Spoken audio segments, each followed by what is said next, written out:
साथियों नमस्कार, मैं सीपी गंगवार एक बार पुनः आपका स्वागत करता हूं अपने YouTube channel Ramraj steno classes पर।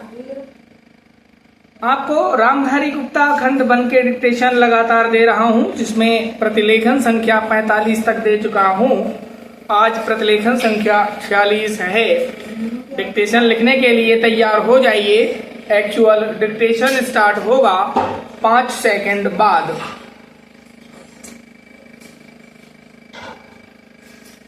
सभापति महोदय, हम ये समझें कि किसी तरह का चीन का दबाव इस सरकार पर पड़ रहा है, जिसने सरकार के सोचने के ढंग में परिवर्तन कर दिया है। मैं गृह मंत्री से विशेष रूप से यह कहना चाहता हूं कि सरदार पटेल जिस जगह पर बैठे थे, आज आप उसी जगह पर बैठे हुए हैं और राष्ट्र की आंतरिक सुरक्षा का भार आपके कंधों पर है। इस प्रकार के प्रकाशन सरकार की दुर्बलता के सूचक हैं। दूसरी बात, मैं सांप्रदायिक दंगों के संबंध में कहना चाहता हूं। इन सांप्रदायिक दंगों से निश्चय ही हमारे देश की जो आंतरिक स्थिति है वह बिगड़ती जा रही है। दुनिया के दूसरे देशों में हमारा देश बदनाम हो रहा है। सबसे पहले मैं गृह मंत्री महोदय से कहना चाहता हूं कि अब जितने सांप्रदायिक दंगे हमारे देश में स्वतंत्रता के बाद हुए, गृह मंत्रालय इस बात की जानकारी ले कि इनका प्रारंभ कहां से होता है और कौन उनको प्रारंभ करता है। अगर इस देश का बहुमत उनको प्रारंभ करता है, तब तो मेरा कहना यह है कि बड़ी कड़ाई के साथ उन पर काबू किया जाना चाहिए।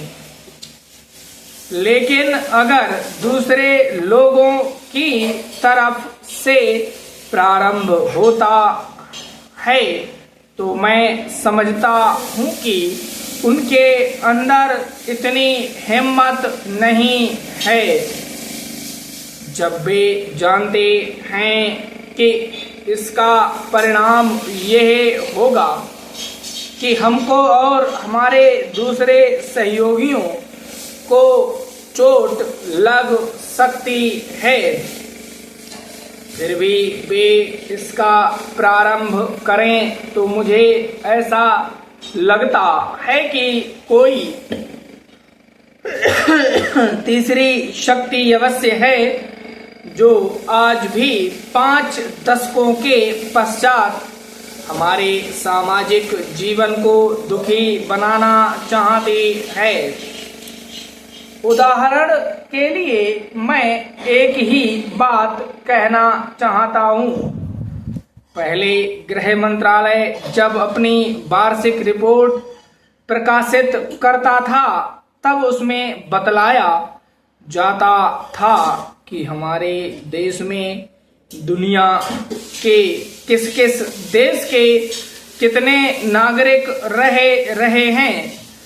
लेकिन अब शायद जानबूझकर गृह मंत्रालय ने अपनी कमी को छिपाने के लिए इन आंकड़ों को देना बंद कर दिया है। लेकिन फिर भी प्रश्नों के उत्तर में कभी कभी कुछ इस प्रकार के आंकड़े सामने आ जाते हैं।